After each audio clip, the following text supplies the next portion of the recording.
You know what I noticed with being an English as a second language person, character, I guess. Wrestling is very interesting because I was watching like a promo from like the Great American Bash, um, 1989, and I noticed that, especially there, older wrestling, the infliction of the words they speak with their mouth really open. They are easy to understand. And I don't know if it's just because they're trying to, you know, ham it up or whatever. But I do think that listening to wrestling helps you learn English in a way.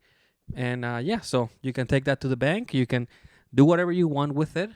Um, Very great episode that I have prepared for you today. Uh, Welcome back to Midwest Midcard, episode 79. Another episode in the new format with the Midcard Tron 5000, new and improved.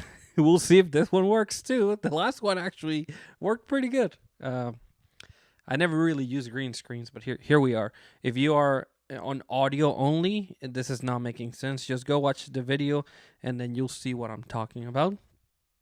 Um, we have I think it's kind of a wrestling heavy episode, just because there were a few things wrestling wise that I wanted to mention, but there are other things that I also kind of wanted to discuss. Just a few different things. Um, First of all, I think the big thing that happened, at least in WWE, was the Survivor Series War Games. I'll go through the card real quick and I'll tell you my thoughts. First of all, we had the women's War Games match. I expect this to open just because it was the men's match just had more going on with it, and I think that a lot of people were expecting surprises, and I'll kind of get into that. But yeah, I mean the women's matches wasn't. I don't know. Sorry, itchy. Something was off about it. I don't know what it was, but it just felt like they just couldn't get their footing or something. I don't know. Nia Jax.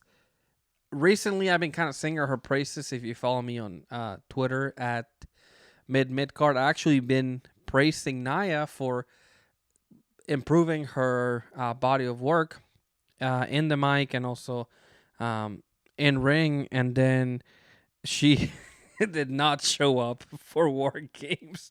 It was right at the beginning. It was the baby faces had the advantage, which I'm never a fan of. Whatever. So the baby faces had the advantage. So then it was Naomi and Bailey in the ring with Nia, and Nia was swinging a chair at them, and at some point she went for Bailey, and like she kind of swung at her, but Bailey wasn't like ready to take it with her back. And then so Bailey kind of like put her hands up last minute, and it was like the softest chair shot. She didn't throw it at her head, but Naomi also saw her. She also swung her. She had her hands up like ready to take it. If I was Nia, just fucking swing that thing. Naomi is gonna have to take it. She has her hands up. It's the safest way to do a headshot with a chair. Still not a fan of those, but let's say that for this time only, you kind of just swing it a little bit harder, see what happens. If there's a fine, take the fine. Naomi again has her hands up, so she'll be all right, man. Just let it happen. That would have made it look less bad, and it would have at least had that moment where it's like, holy shit, she just hit Naomi with a chair. Definitely. Again, it didn't seem like they could ever get anything going, and I think that affected the match. I was not a fan of this match. If I had to give it out of 5 stars, probably give it a 2.5, maybe 3. And 3 is being generous, just because Io Sky and Tiffany Stratton, as always, show the fuck up. Big moment in the match, obviously, was Tiffany Stratton and Io Sky. Tiffany did a swanton off the top of the cage onto everyone in the bottom. Io Sky is a maniac. She put her signature, that what has become her signature trash can, on her head, and then did the over the moonsault onto everyone. Very cool moment for both of them. I think Io Sky doing the moonsault kind of overshadowed Tiffany doing the swanton. I think it was, yeah, well, it definitely was a swanton. Um, and then there was a moment where when Io and Tiffany were going back and forth, um, and one ring to the right, Io kind of did like a couple like flips, and then was kind of showing off. Tiffany came back and did the same, so that was cool for the flip fans. Later on, um, there was a moment where Tiffany came down on Io when everyone was like doing moves to each other. She came down with like a double foot stomp on her, and it was so like it was hard as fuck. It was crazy. Um, I'd be down to see Io and Tiffany just going in there, just fucking Misawa style, just fucking beating the shit out of each other. I think that needs to happen. They need to have just a stiff ass match. Io and Tiffany, save that for a big event because I think they got something special with these two ladies. Yeah, again, women's War Games match. Probably like a 3 out of 5 stars. Not good. Not good. Not good. Big Nakamura, man. He's back. He made his return a couple weeks ago, kind of with this new dark, broody character that he's got. The what is it? Wayward Samurai is the new thing.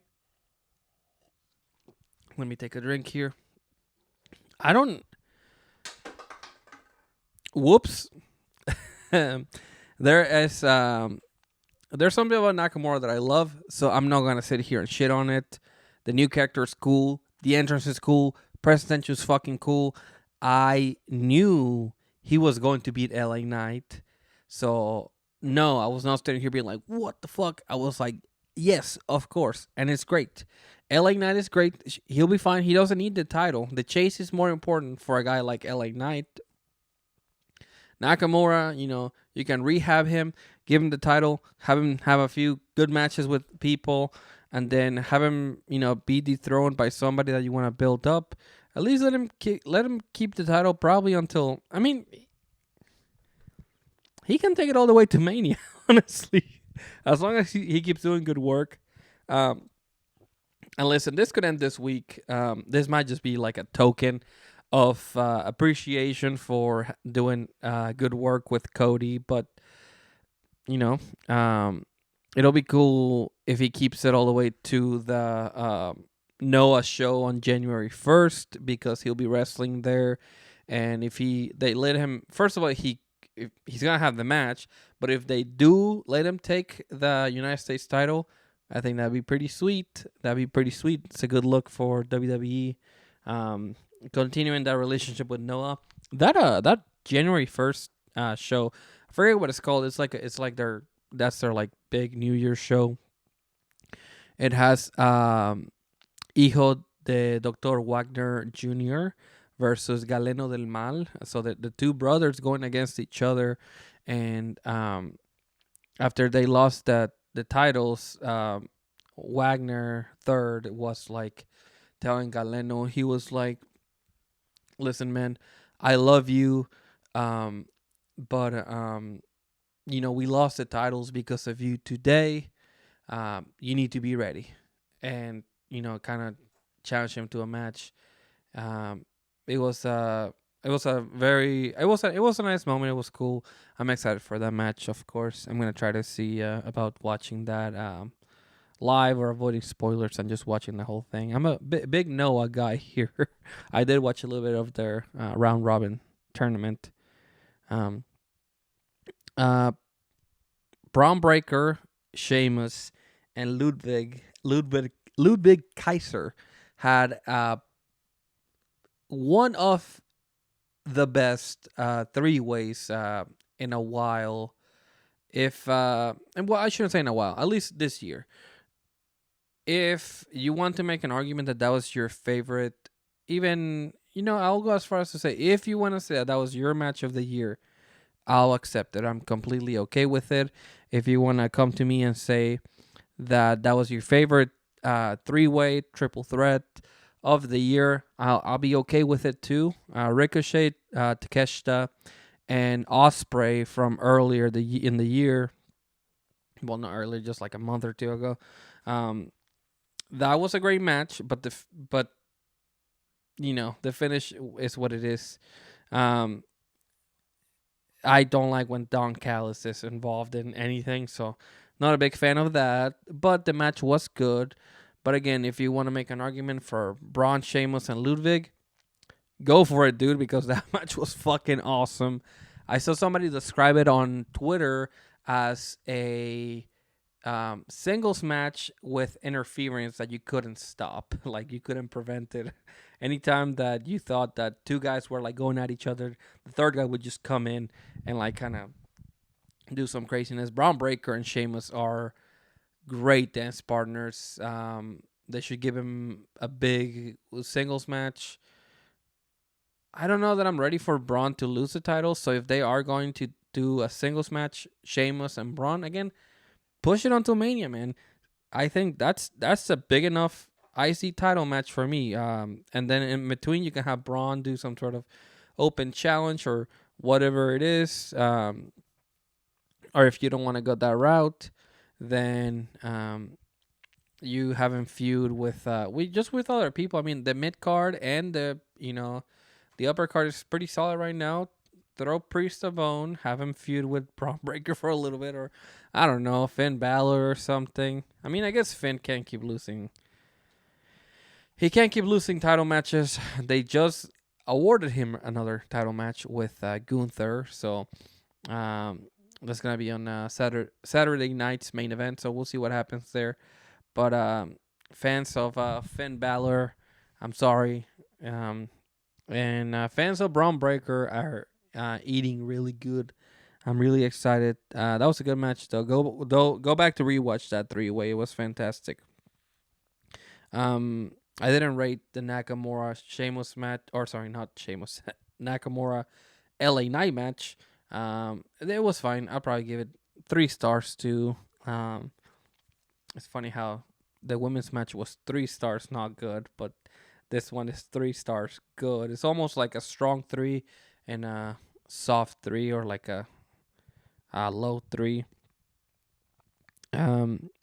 Three-way though, that probably gets like a 4, probably strong 4 stars right there. Priest and Gunther, also great match. I think they have fantastic chemistry. Damian Priest, to me, I think he is a top guy. No matter what, some accounts that have around like 25,000 followers on Twitter that may have a weird heel gimmick tell you, Priest is great. Priest is fantastic. He is a big match wrestler. He shows up, and he showed up once again for Gunther in what I would call probably a low 4 stars match, especially because of the ending. Not a big fan of Finn Balor coming back, interfering. Again, he has the match with Gunther now.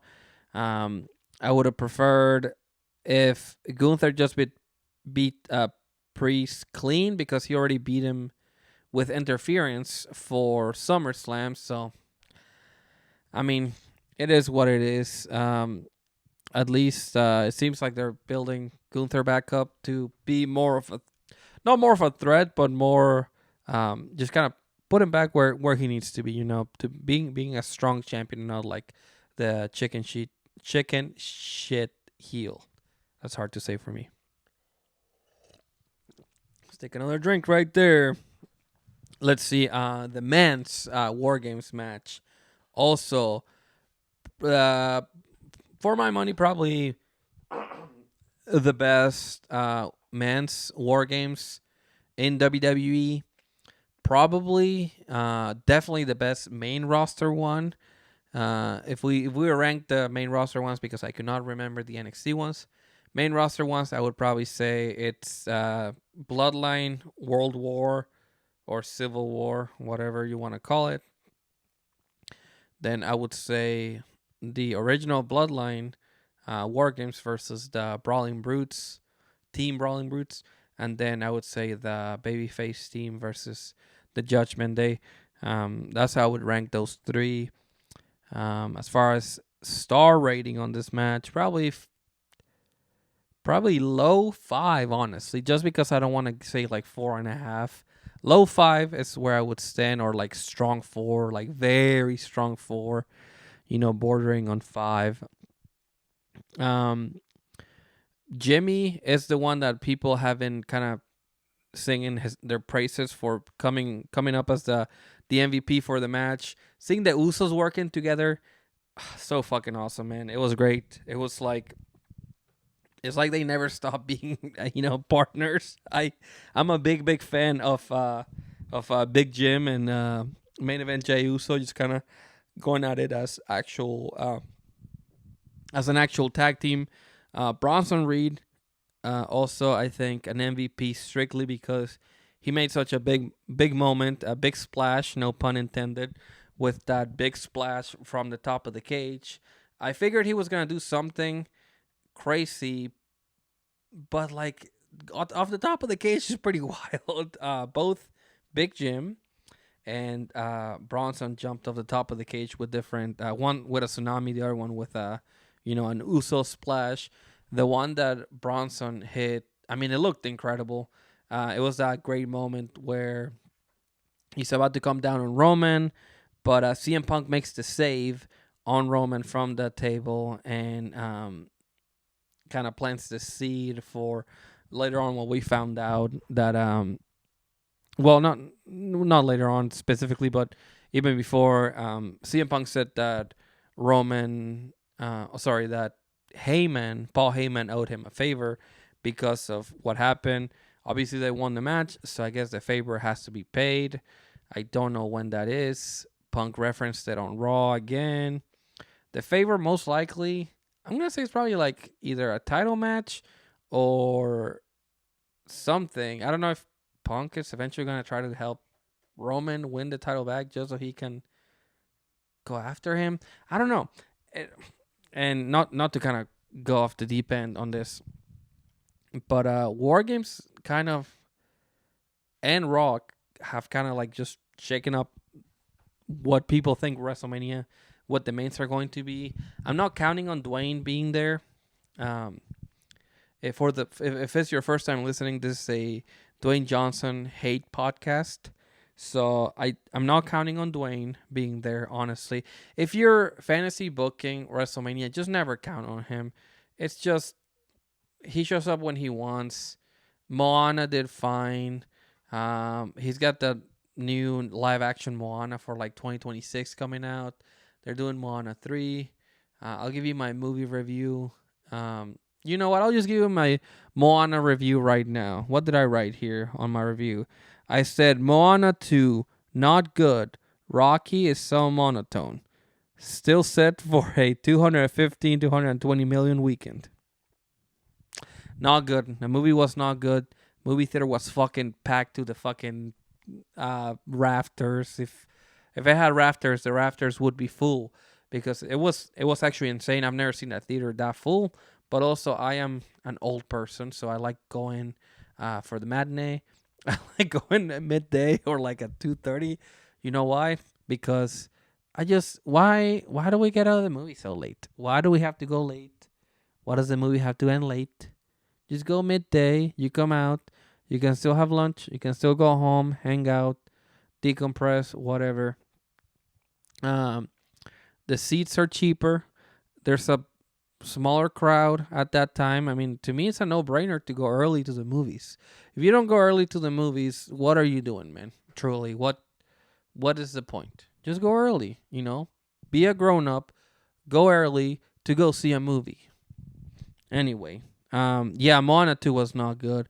I don't recommend it. It's still going to make a lot of fucking money.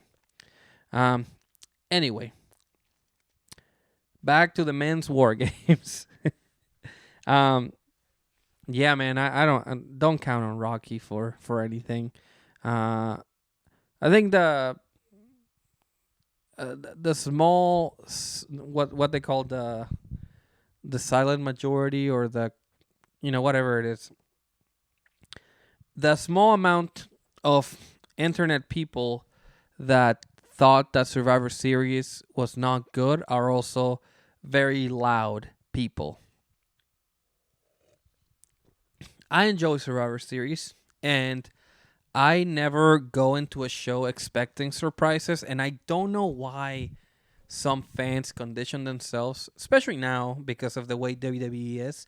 Because on, you know, in case you've been living under a rock, WWE is on fire right now, and they do a lot of those surprises. I was not expecting Rock or John Cena or fucking Zila Fatu. I saw somebody say no Undertaker. It's like, why the fuck would you be expecting the Undertaker? What would drive you to think that the Undertaker was gonna show up? That's something you made up, you know? That's your own fault.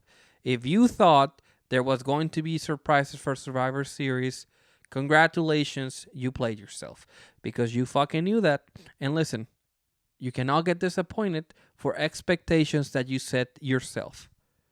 If WWE said, hey, there's going to be a big surprise, and I'm saying WWE, not a dirt sheet, not, fucking, with all due respect, not fucking fucking SRS or Dave Meltzer, whoever breaks, things.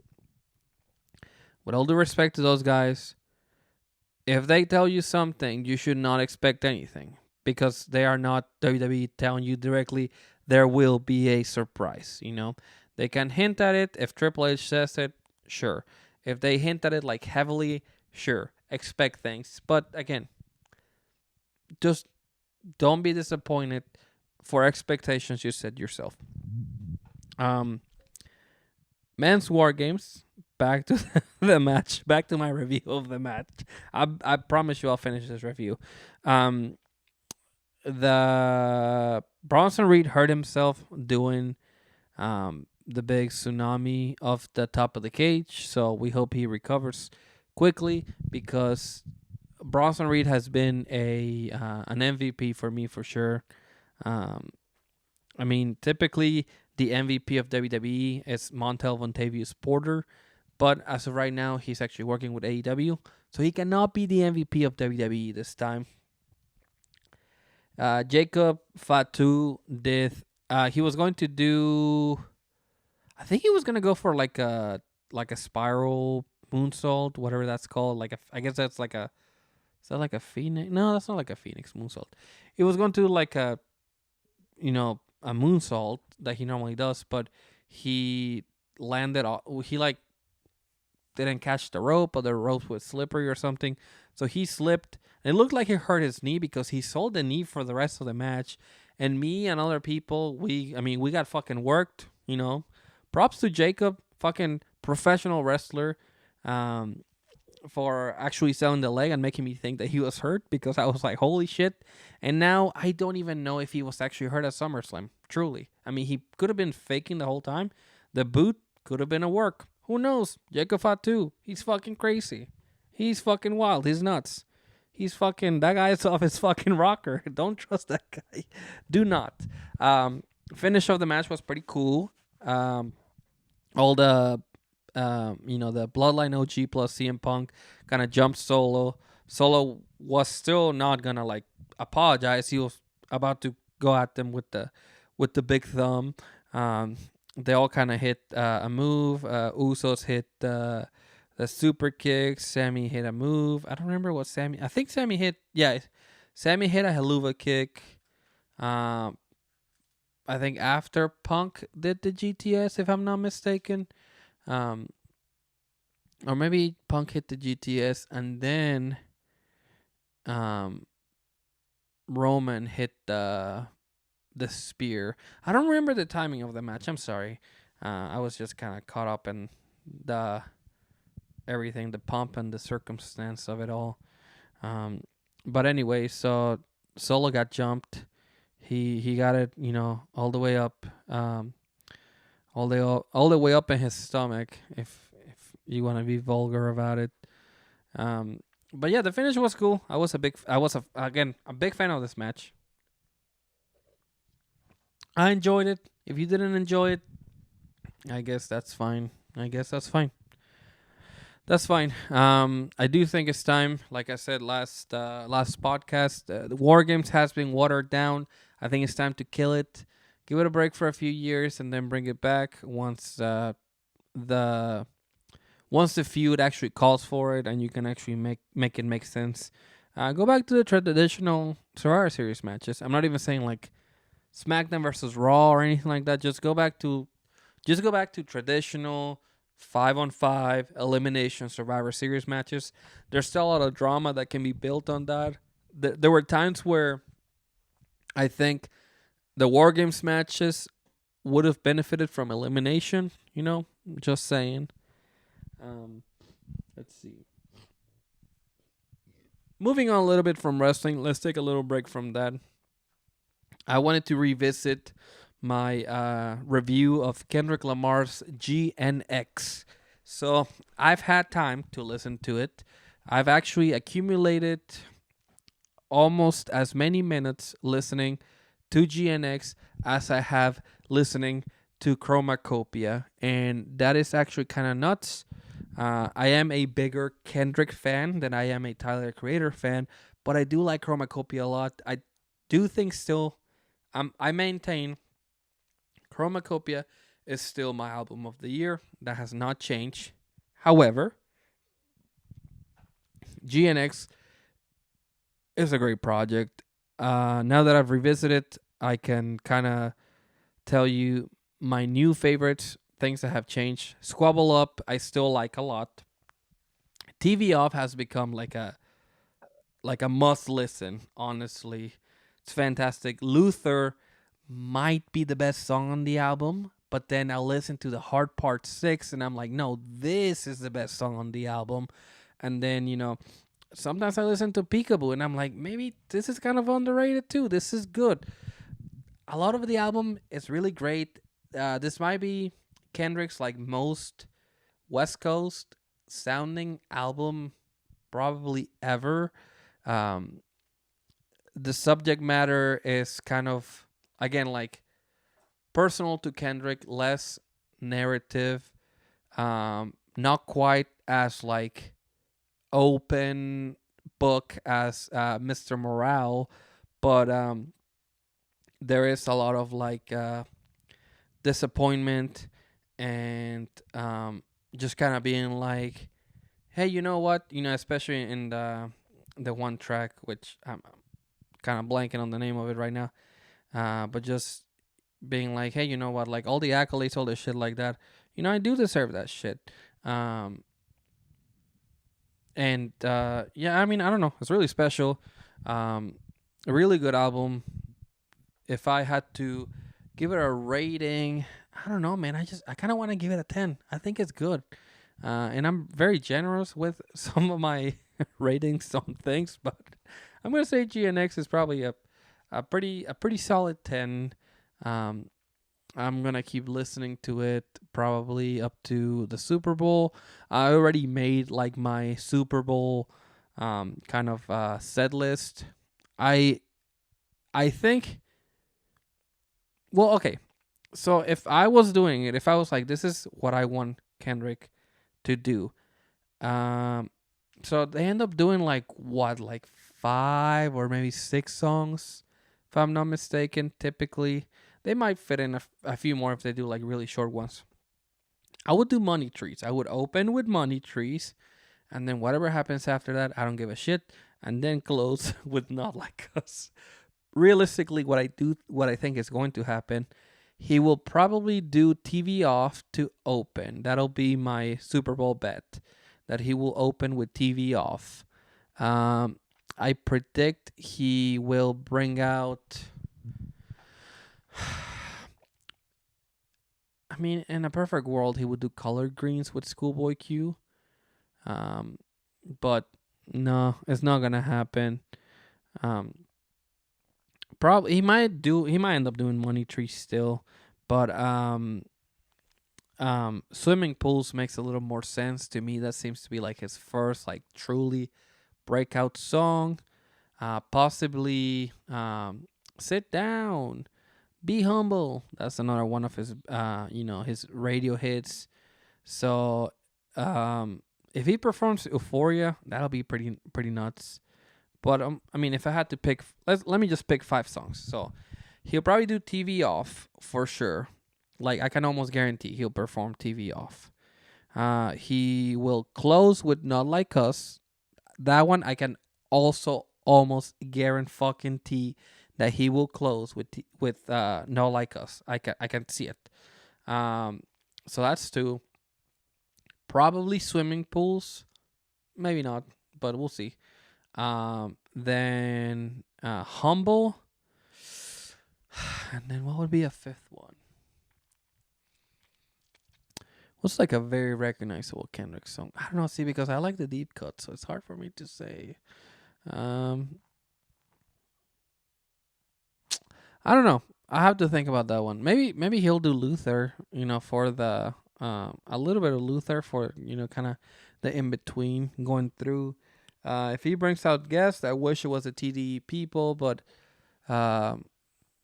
he just doesn't have like any features that I had like feature like a surprise where like, oh, holy shit, that's fucking, like if he brought out Dr. Dre, I'd be like, why is he performing Compton? That's just, I mean, Compton's a good song, but I don't, what? That's kind of weird. TDE people are the only ones that make sense to me. Now, here's a crazy like tinfoil hat. What if he what if he performs Poetic Justice with Drake? I'm just saying. Make good TV, man. It would make good TV, but then if you bring out Drake for a song, I don't think you can perform Not Like Us. I think that would be a bad look. That would be a bad look. Um, let's see. Let's go back to some other wrestling stuff. So, the Continental Classic started in AEW. I'm gonna make it my task to watch the matches and then just kind of follow the tournament and then see how everyone's standing right now. Right now, they haven't all had like a match yet.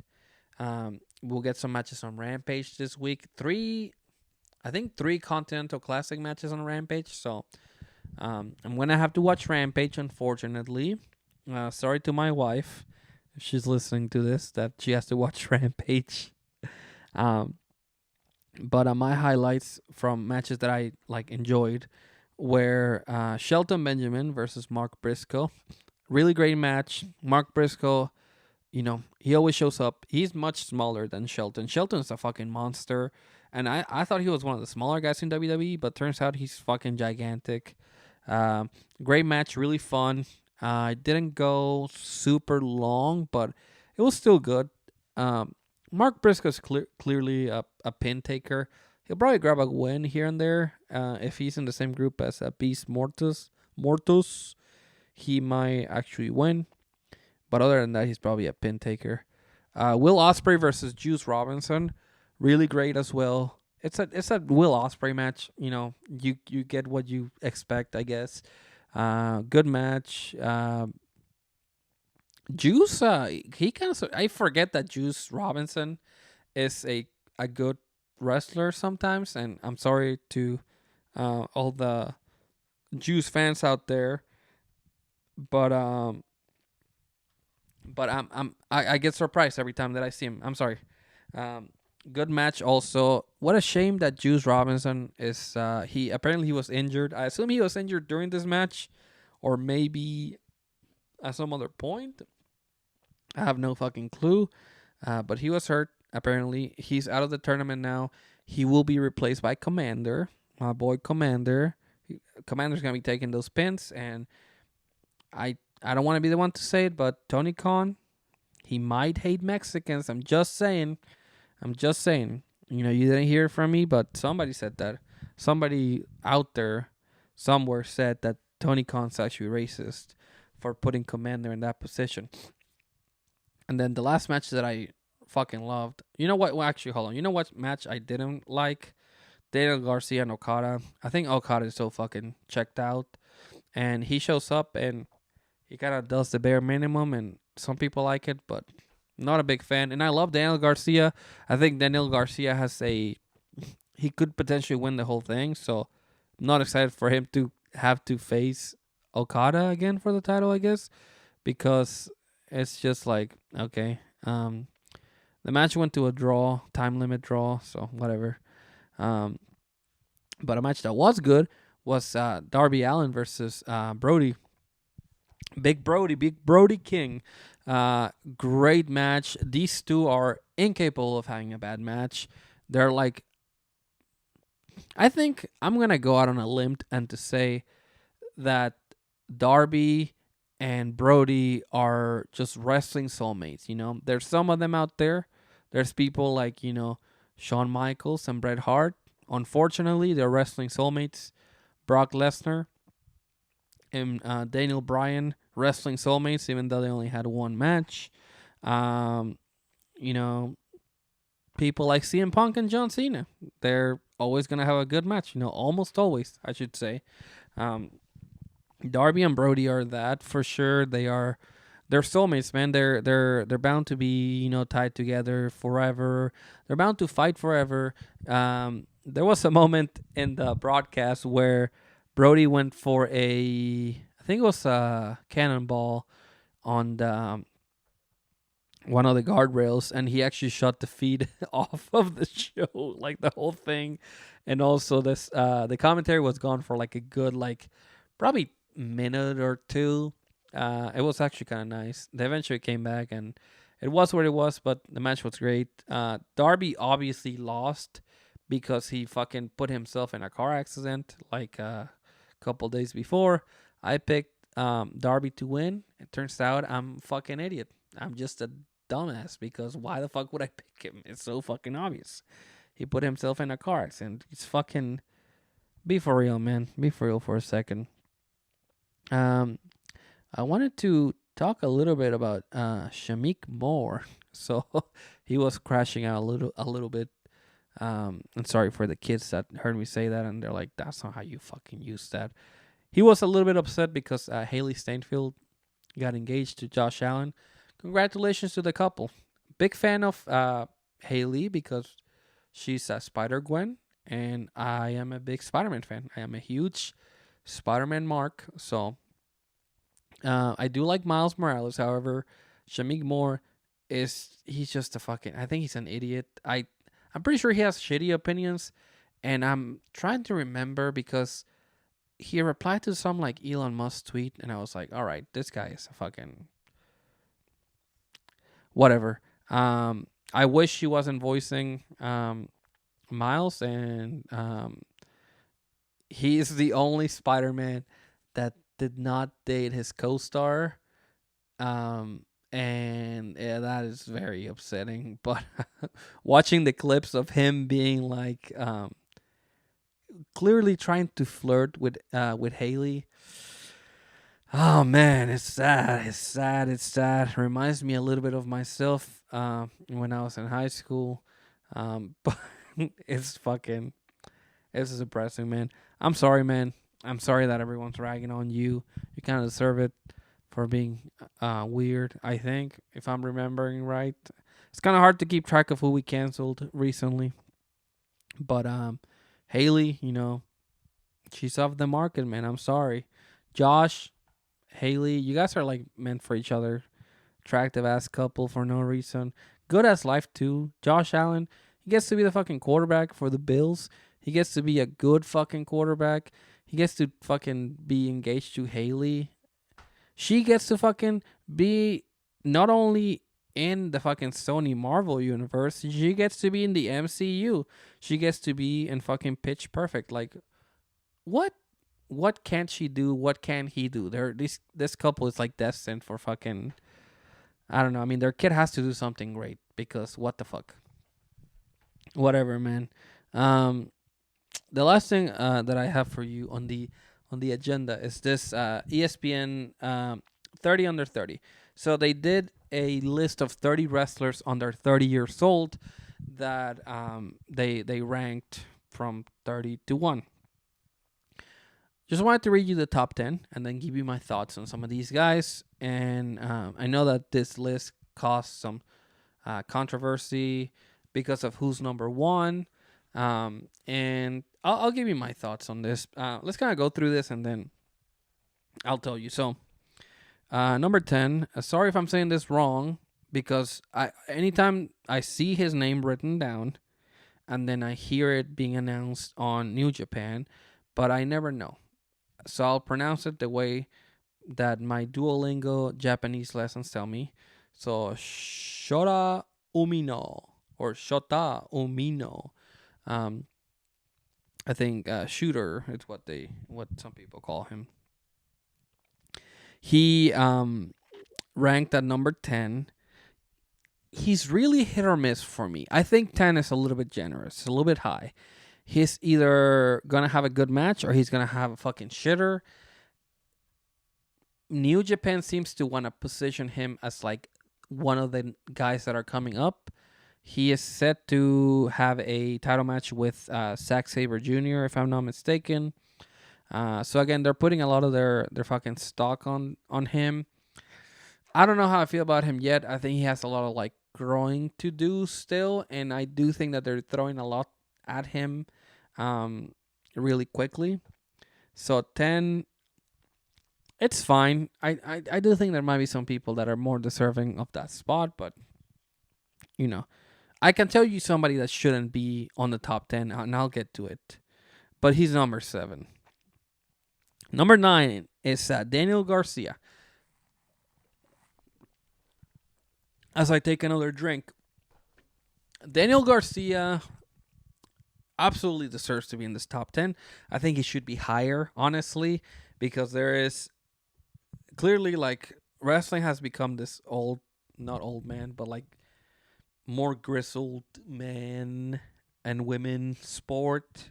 As of recently, the top guys are all like right under 40. So being under 30 and being really good, it's really an accomplishment. And I think Daniel Garcia, I mean, I would have put him like 4 or 5, but you know, whatever. If he had better booking in AEW, I think he would absolutely probably be like 1 or 2. Personal opinion, he should be 4 or 5. He's number 9. He had a good year. Feuds with Jack Perry. Feuds with, I think he did have a small feud with Bryan Danielson. He's kind of involved in the whole. I mean, he's currently TNT champion, but he is loosely involved in the current main storyline with the Death Riders. Good year. Yeah, Daniel Garcia, I mean, next year he'll probably close to. I mean, he has to be. He has to be close to the top, you know. I mean, top 10 is good, but 9? Come on, man. Number 8 is Kyle Fletcher. Kyle Fletcher has improved very quickly. He stepped up when his tag partner went down. Mark Davis. Big fan of Aussie Open myself. I'm not a big fan of Kyle Fletcher. Kyle Fletcher, man, he doesn't do it for me. I don't know what it is. I don't know what I don't like about him. I was fine with the hair before. He buzzed the hair. I think he looks worse. He wears black trunks now. I think they look worse. The things that made him unique, he's kind of like stripping away. And being paired up with Don Callis, it's a fucking death sentence. I fucking hate that. I don't really like Kyle Fletcher, so I mean he's good. Number 8, I don't know. I wouldn't put him there, but he's number 8. This next one, he shouldn't even be touching 30. He fucking sucks. He has been given everything. and he just fucking he's not good. He sucks. I don't even remember if he was a good baby face, but this is clearly fucking Jungle Boy Jack Perry. Jack Perry, he's not good. He sucks. He's not good. He's just terrible, man. I just don't even know where to start with him. He has been again given every opportunity to be good. He did the cool thing with the title. I'll give him that. Okay. He's got two things going on for him. I'm gonna say three. Number one, being Luke Perry's son. That's number one. Number two, dating Anna Jay. That's pretty cool, man. And number three, he did that cool thing with the title where he made a new cast of the title and threw paint on it, made it like House of Torture style, whatever. That was cool. Everything else he does, he fucking sucks.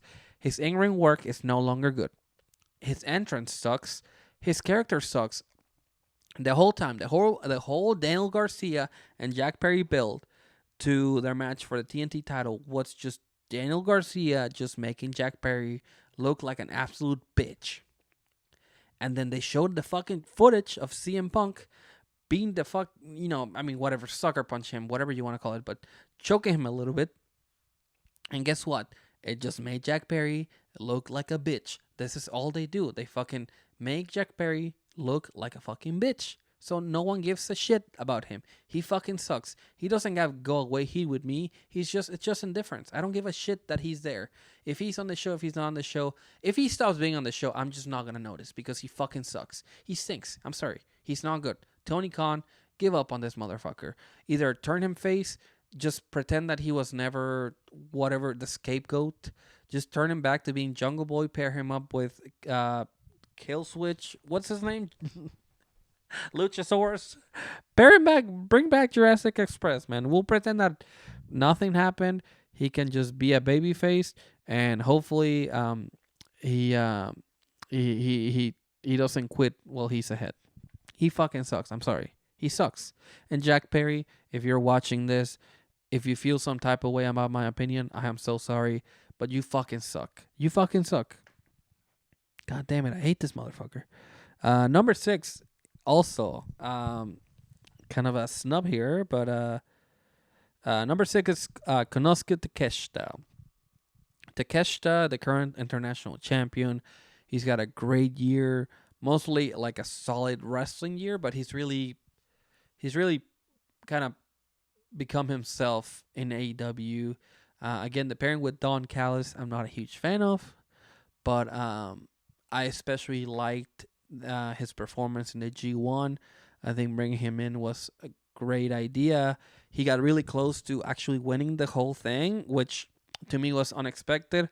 I think New Japan gives AEW, even though he was presented as a DDT guy, New Japan gives AEW a little bit too much, and I don't think AEW gives New Japan enough. I'm just saying. But Takeshita, yeah, again, I'm going to say close to my favorite match of the year. One of, for sure, top 10, maybe even top 5. Was probably Takeshita versus Suji. That's from I think that's like night 1 of the G1 climax. Great match. Yoda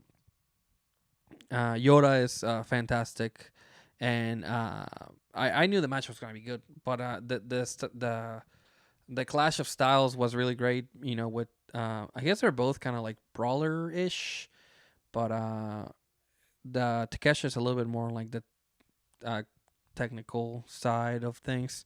But it was good. I think well deserved. Being number 6, definitely top 10. Number 5 is Mariah May. Mariah May, she's a fine wrestler. I didn't like the Tony Storm storyline. I think it was really fucking stupid. I'm sorry. I think that the girls, I don't know if it was their idea. If it was their idea, great. I guess I'm not a big fan, but whatever. So no one's forcing them to do whatever. I'm just not a big fan. I was not a big fan of the storyline. I'm a fan of Tony Storm, and I'll get to her because she's obviously in this list. But Mariah May, she's another one that doesn't really do it for me. Um, Again, good wrestler. She has not been given enough for me to really like care about her or her title reign. So far, she has done nothing in that reign. They're kind of trying to build Mina and her, like a feud, kind of mirroring what happened with Tony. I don't know. I don't know. I'm not a big fan. I'm not a big fan. Number 4 is Rhea Ripley. Rhea Ripley, uh, pretty good year, mostly with the Judgment Day. She did get injured. Match with Becky Lynch at WrestleMania was good. I enjoyed the SummerSlam, the pre-SummerSlam program. I was fine with, honestly, like the injury and everything that happened. I think it all kind of came together pretty well. Um, I I yeah, I did. I mean, I did like the SummerSlam match. Like again, her work as a babyface late in the year. I don't know. I don't know. The being booked strong is one thing. That's perfectly fine. I'm glad that she's being booked strong, but I don't know if the material they're giving her is too like just like Roman Reigns in fucking 2015. So, but Rhea Ripley at 4, I think that's a pretty good spot for her. Number 3, Tony Storm. Much respect to this one. I don't know what the criteria is here because it is like a yearly list. Um, but Tony Storm did. I mean, the timeless character is amazing. Um, I think that again that the Mariah May story unfortunately is not the best, and I think that hurt her. But she's still a really good performer. She's capable of having good matches. You know what? I don't really even know why she's at 3. I think she's a little bit too high because her body of work this year just wasn't the best. I think the character is fine, but I don't know. Sometimes her matches they're missing something. I don't know. And she's a good wrestler, so um, Tony Storm number 3. Uh, Number 2 is Maxwell Jacob Friedman, MJF.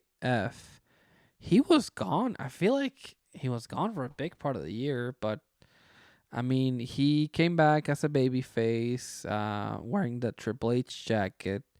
He then turned heel on Daniel Garcia, went back to just being the scumbag, and from them he's just kind of been around. He's back to feuding with Adam Cole. I guess that's fine. Um, I don't know. MJF, maybe he is too high as well. I don't think he did enough this year to be wanted to be so high. You know what? If it was up to me, um, let me get to the number 1 and then I'll re-rank these. But MJF at number 2, sure, maybe. I don't know. I don't think he did enough, but you could argue for MJF just because he's really good. He's a good wrestler and he's a great promo. Number 1 is Dominic Mysterio.